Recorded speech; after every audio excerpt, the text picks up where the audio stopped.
共同前进，团结起我们的声音。年轻实力，共同崛起，一起写下历史事迹，团结你我的力量，绽放着希望曙光。也许会彷徨又失望，也许前途仿佛迷茫，但是希望。各位居然的朋友们，大家晚上好。今天我们的明基摩观点的系列我们的直播室也迎来一位前部长。这位前部长呢，就是我们西蒙公正党的沈志勤，曾经担任马来西亚副农业部长。大家晚上好。另外一位呢是居然一位农夫诗人彭敬勇。然后我们也会针对今天主题是谈农，然后当然我们也有周选，所以在谈农之前先问点周选的东西好。那么我们知道这次公正党有竞选多少席？20。公正党竞选20席，有没有把握能够胜多少席？谢谢大家，居銮的朋友大家好。中信是我的好朋友，所以今天为他站台一下，希望居銮的朋友多多支持中信，让他高票中选。我们这个公正党呢，这次呢打的是20席，在这20席里面呢，都是很困难的席位，因为我们在公正党都是半城乡或者是乡区，很多以马来选民为主，所以呢，公正党打的戏呢都是非常困难的，不容易的。但是这次呢，我们是希望会有一些更好的突破，比这个马六甲得到更好的成绩。当然呢，这个要看大家公正党还有希望联盟阿曼纳这个行动党，还有所有的这个要反对国政霸权、贪污腐败、滥权的一个政权呢，大家必须结合那个力量，我们才有机会突围。当然，我们也是有信心会赢取一些比马六甲更好的席位更多的席次。要怎样呢？就是看这个12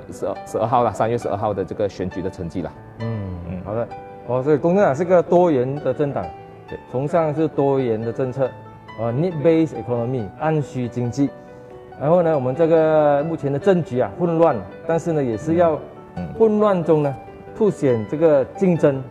多元。所以大家请投西蒙一票意味着支持这个马来西亚政治的多元跟竞争的一个这样子的一个进程。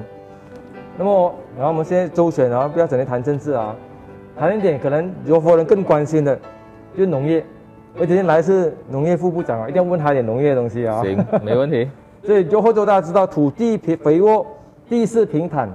所以适合做农业农业食品加工、农业旅游等等。那么我们想了解一下西蒙时期西蒙对柔佛州的农业做了哪一些贡献？好，希望联盟呢，虽然短短22个月，但是呢，这一个政府呢，其实呢跟以前的政府很不一样，因为我们很专注农业，所以你可以看到从西蒙老马第2次当首相过后呢，他就很注重的一直在讲农业革新、农业的这个创新，还有增加农业的这个投资等等。希望联盟呢，这22个月呢，有3个重要的这个成果。第一呢，就是为这个柔佛州很出名的，其实你们种的很多的榴莲，增加了一个新的市场，就是出口到冷冻榴莲呢，到中国，庞大的市场。所以那个庞大的市场为整个柔佛种榴莲，尤其是其实柔佛种榴莲是，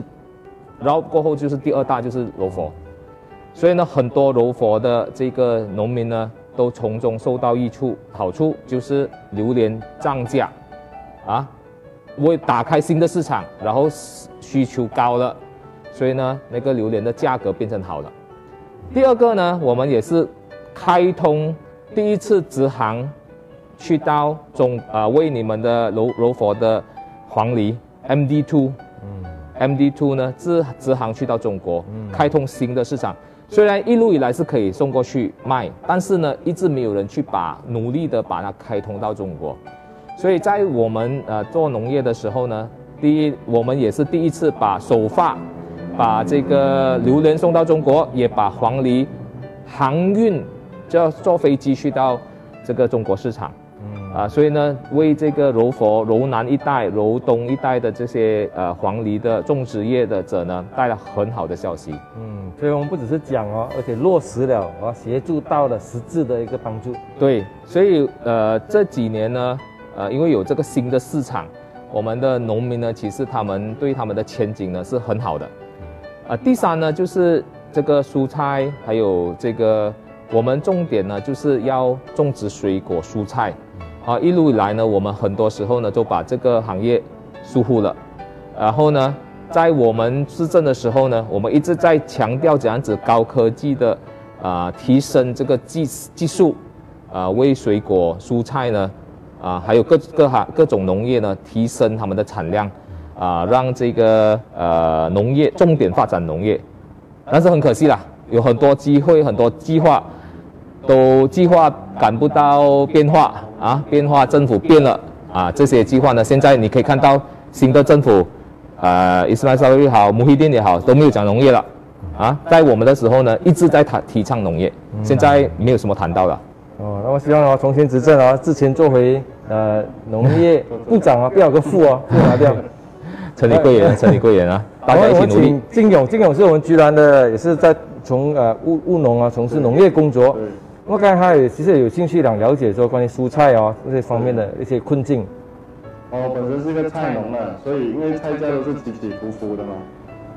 当然有时菜价太低的时候，其实农民都是其实面临是几乎是亏本的那个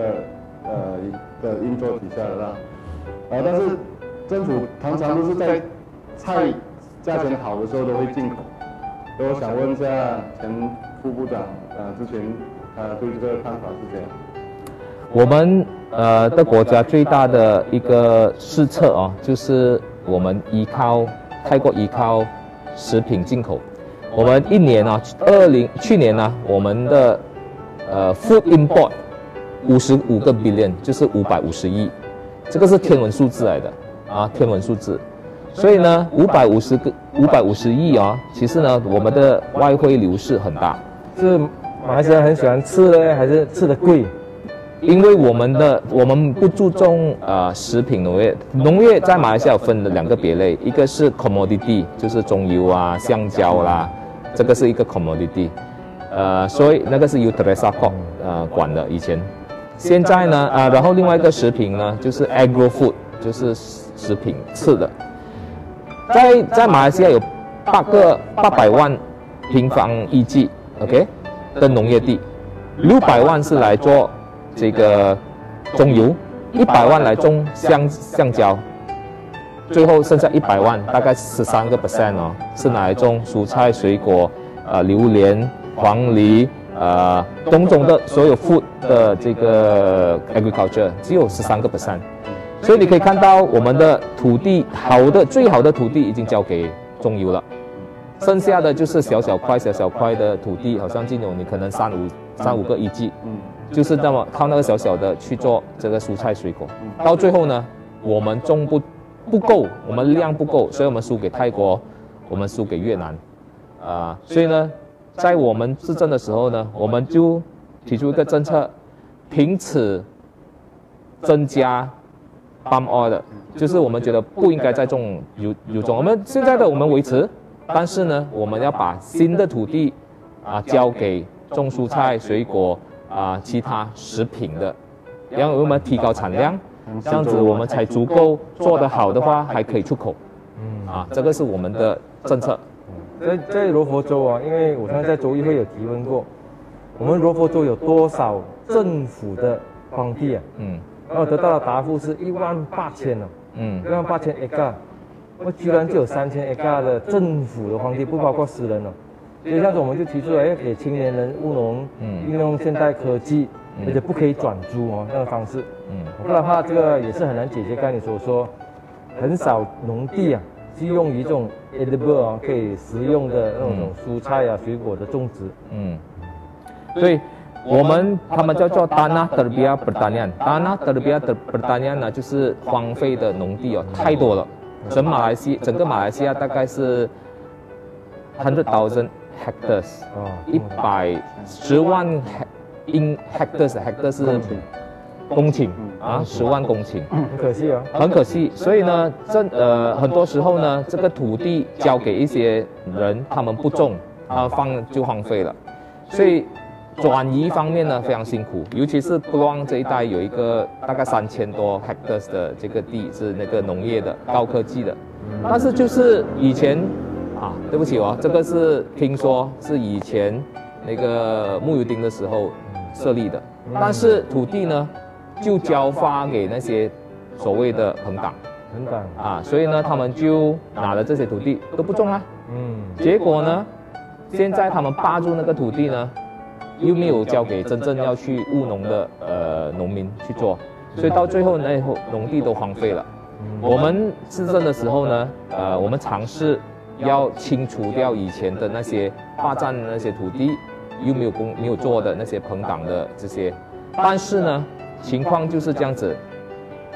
很多那个签了的不平等的合约我们要清除他们是非常困难的，要用很多时间，要上法庭等等，所以到最后呢，有心要耕种的，像金勇他们就申请不到这些土地因为我们看中国台湾他们比如说是住宅用地那么开发商、发展商他拿到这地他在比如3年内他必须开发，他不可以拖，他不可以说储存那个地库，一样这类的那种政策以后可能可以制定你如果是农业荒地，可能通过罚款通过强制回购征收，使到时候这些农地能够真正的被利用。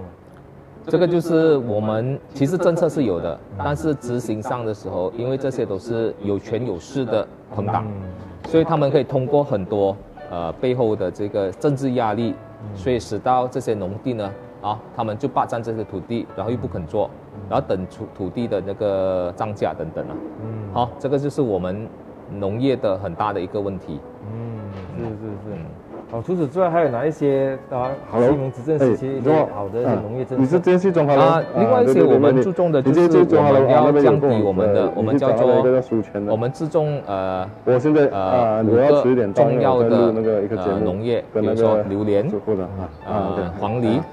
靠近这个罗佛的这个榴莲黄梨，我们就然后他们就是有1-2个 VIP 都蛮讲外地的对不起，那个椰子，还有就是苏全是那边的负责人 ，OK， 对，还有最后一样呢是这个我们叫做鱼的 ，OK，aquaculture，这些呢都是罗佛都有的，比如说。榴莲你们种的很多相当大，你们的市场你们种的很好，其实你们的 quality 也不错的，然后很多是直接出口到新加坡，黄梨也是种的很大量黄梨，然后刚才我们讲的第三的就是这个第三的就是那个登陆树就是奶牛，你们也是做的很不错，还有刚才我讲到就是 aquaculture， 你们在姑姑那一带也是做的不错，就是这些。渔业养殖所以呢，我觉得罗佛呢，其实可以 position 成为是一个农业的重点的州，因为如果你们做好你们的农业，其实你们市场潜能太大了，因为你们直接有新加坡这个出口，然后新加坡可以直接出口到香港，通过航班去香港，或者是其他这些比较高价值的市场。所以我觉得在罗佛做农业呢是一个对的决定，第一点策略性非常好，而且你们土地平坦，然后我觉得这边的人也是很优秀，你们做农业呢，其实很多时候可以媲美台湾。讲真的，我看过很多这边的好的农业做得好的，其实可以媲美这个台湾的农业的。金勇刚才有电话来打电话要询问我们副部长什么问题你在说那个高科技农业这方面但是我本地的一个要突破这个状态以我一些菜农来说，可能是蛮困难的一件事情啊。而且劳工的那个素质也并没有在那边，所以不知道国家是有怎么样去，因为国家一直在讲要提升哦，但是所有的提升的那个负担哦，都是加注在菜农自己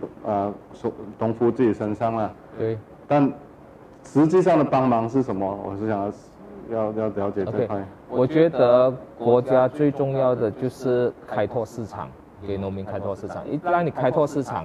你有一个新的市场，农民放心种，他不怕他的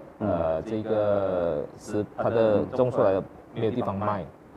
所以第二呢，就是要为这个要帮这个农民呢 access to credit 啊，就是可以这样子借钱来提升你们的产业。OK。因为你如果没有钱的话，你种什么都需要钱啊，对吧？你没有低利率的环境的话，你是很糟糕的，很辛苦的。所以，当我们西门之镇另外一个很成功的地方呢，就是我们提出一个 billion 啊，10亿的那个 agro food 的 fund，这个 interest rate 才是2%，还是2.5%还是3%罢了 ，OK。2.5啦，如果没有错的话，就是很低利率的借给农民去提升他的产业。所以呢，这些政策呢，其实是帮助农民很快的能提升到他的产业。OK， 到最后呢，这个外劳 ，OK， 外劳这个东西呢，全世界都面对这个外劳农民老化，还有就是人工不够的，所以你要这样子处理这个问题呢，就是你必须要用自动化来去做，讲很容易，做不简单。所以我看过真正做的自动化做得很好的，其实在金马仑有一些，也是1、2个罢了，大家都还是很倚重外劳。这个讲真的，农民自己要明白，但这种传统的农业呢，其实越来越辛苦了，农民人手不够。所以一定要转型，要转型的话，就必须要向一些外国的这些看齐，技术方面我觉得是做得到的。很对的一点是，其实首先我认为价钱必须要有在一个稳定的程度，对，农民才有办法赚到钱来提升技术了。如果农民只是在维持3餐温饱的状态底下，是很难去进步了。我是以一个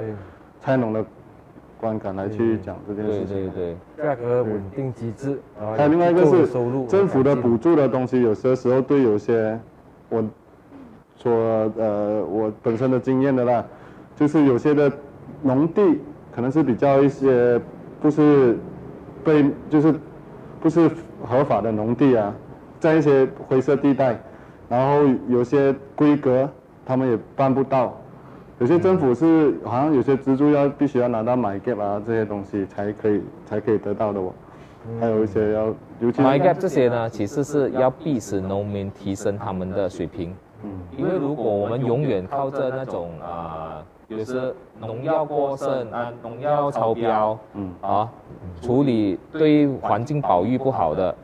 都是我觉得我们要向前看，不可以再想办法保留一种传统的做法，因为很多传统的做法对食品安全不好农药超标等等。第二，对环境保育不好那些污水乱流弄到污染河流，这些都是应该停止了。所以 MyGap 虽然是对农民有一点辛苦，但是呢，它是对整个国家永续发展是重要的。所以我们希望农民了解 MyGap 一定要做。然后必须提升，以前方式可以这样子做，那个是以前了。现在世界进步了，消费者的要求有提高了，他们要食品安全，他们不要农药超标，他们也怕其他好像 cancer 等等这些事情，所以他们更加需要这种好的 quality 的这个蔬菜水果。马来西亚有那个农业白皮书国家农业政策，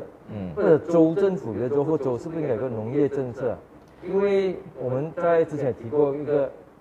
概念楼中一线牵，怎样把农业和接下去的食品加工农产品食品加工跟农业旅游怎样串联？然后也提出说，在各种领域啊，怎么样协助到包括刚才我们讨论那种农民的面对的问题怎么解决。所以呢，这方面呢，我们都跟州的经济策划局有开会讨论，我自己准备的 presentation 跟他们讲解。然后后来虽然我们不是政府了，我们还是有跟进，而且后来也有一些政府所委任的consultant又来找我问起这个我们罗中一线前的概念，怎样串联，怎样合作，然后提一些看法。所以这方面的政策的拟定啊，是不是应该要做这方面的努力啊？中央方面呢，它有一个叫做 Dasar Agro Makanan，那个是每10年修订一次。最新的 Dasar Agro Makanan 才在2021年推出，它会一直永续持续到2030年。如果能的话，大家去 download 来看一下，在这个 MOA MAFI 的 website 那边有。那个是国家的角度。柔州当然是有农业的政策，但是柔州我觉得很重要就是土地规划，然后重点要在哪里，然后怎样子去把这个各地方的集中起来种好，因为你农业需要量，你才能出口，所以呢，很多时候是在于农民其实各自为政，然后大家都很要保护自己。在台湾或者是在其他的地方做的比较好的，他们有很多是农会带头来做。在马来西亚也是有农会，他们叫做 Pertubuhan Peladang。那个呢是政府出资来帮农业做好的，但是很多时候呢，跟其他世界的农会都一样，都是政治化的。所以呢，我们的Pertubuhan Peladang呢，很多是武统控制的，所以呢，那个资源只流向他们的党员或者是他们的支持者，反观华裔或者是非无裔的或非武统党员的，他们就拿不到好处，拿不到这些 network。所以华裔很多时候呢就各自为政了，没有一个 organize， 没有人去 organize。当我做副农业部长的时候呢，我尝试把一些华裔带进去 Pertubuhan Peladang。但是呢，有很大的反弹，因为那个是武统的堡垒，所以呢，我们都很辛苦的要把一些好的农民介绍进去，那个 Pertubuhan Peladang都被踢出来了，到最后呢，我觉得很多时候要自救，自救的方式就是大家必须要组织，很多时候很多地方就做一些菜农工会啦、水果工会啦、罗佛州的果农工会啦等等，这个工会去做。但是它是得不到政府的资助嘛，因为它不是真正来自政府的资源。那个也是有好处的，那个也是好的，虽然不是完美，但是就是有菜农工会，我们农业部叫的时候就叫菜农工会来。但是有一个坏处就是有很多菜农工会哦，全马讲一个例子讲一个例子，就是可能有菜农工会 A， 有菜农工会 B， 有菜农工会 C， 我们也不知道请谁。所以各自为政是我们农民的一个重大的问题。理想来讲，就是用一个这个叫做就是这种农会来去帮忙，从上游到下游都去 plan 好。上游就是大家种什么 ，OK， 下游是做加工品，然后由农会带头去开拓新的市场。去帮忙谈 contract， 比如说我们有新的农产品，种了羊角豆，这新型的羊角豆要去打新加坡市场，这样农会去直接跟这个新加坡的这个公司谈好 ，OK， 我每个月 supply 给你多少吨，你跟我签一个合约，这样你就有一个和平的这个稳定的价钱。比如说你现在不懂要种吗？因为你怕你种出来没有人要买所以一定要农会带头，大家讲好要这样子种，有做好 SOP， 做了跟着这个 SOP， 你出来的羊角豆就是 A grade 的，这样长的，这样美的，这样厚的，就是大家研究好那个 SOP 做好来，出来了之后，我们有量，我们就可以去谈生意。农会的这个角色很重要，但是马来西亚农会做得不够好，然后很多时候呢，一些工会呢，他们只是每一年聚一聚，喝一杯开个宴会100席，请部长来，然后讲大家就算了，没有去开拓市场这个角色。我觉得这个是可能就是州议员中心赢了之后，可以去组织这些农民，做好一个工会，搞好那个产量，搞好 SOP， 搞好 quality， 然后去开拓新的市场，我觉得这个是很重要的。谢谢之前的建议哦。建议我们当然要先当选先哦。对你有信心，我对你有信心，我们也可以继续努力了。对，可以继续努力。这建议我觉得不错，有组织性的。当然我们其实，在柔中地区几位那个果农菜农，他们其实都蛮不错的，蛮有组织性。所以有个先天的一个条件在这边呢。希望他们能够继续的把这个务农者组织起来，对务农者access to credit 资本，政府的 policy，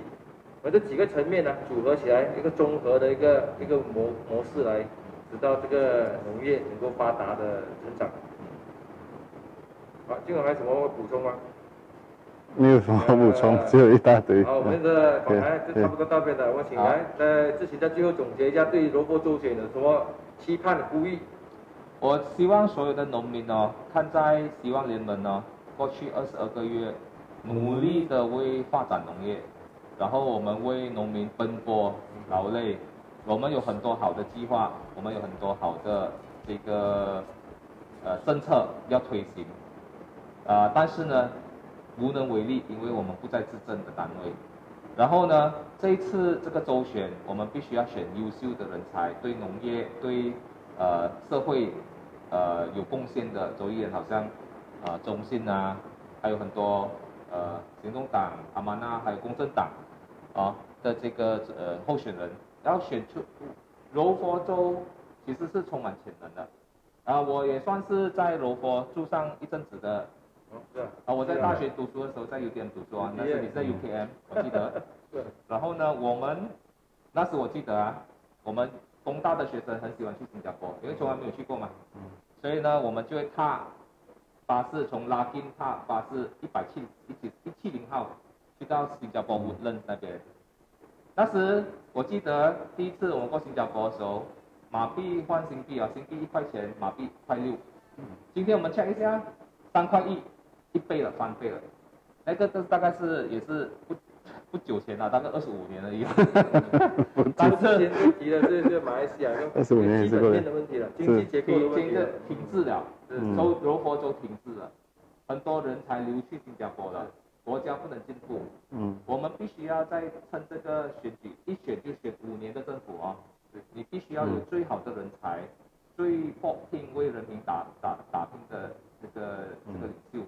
所以呢，我希望大家支持中心，还有所有很多公正党的领袖，他们都是要为人民服务搞好我们的州，搞好柔佛州，让它突围。我们可能追不上新加坡，但是至少不要继续再落后下去。我们不要从3.1块变成6.2块所以这个是很重要的。因为之前刚才从这个从农业的问题，谈到马来西亚这种基本面经济结构的一些困境包括对未来整个政治转变的一些期许。所以这个格局呢，希望大家也看到说，这是投出一票不止选你本区的州议员，包括说未来这个政府有没有这个治理能力，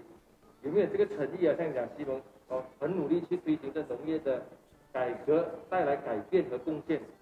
然后到整个政府它能不能处理马来西亚面对这个农业生产、食品安全种种问题，怎样跟国际竞争这种包括整个国家经济结构了，所以需要有一些好的人才希望能够重回执政重回这样需要到大家手中的一票好，谢谢大家，我们今天就简单的访谈到这里，原本我要讨论3个小时了。等你高票当选过后，我们再来谈。以后有机会再请教谢谢大家，欢迎大家收看，请转播share给其他朋友，尤其是务农的。我们希望其他务农地区的，比如说永平永平的候选人郑凯聪加油好，谢谢大家。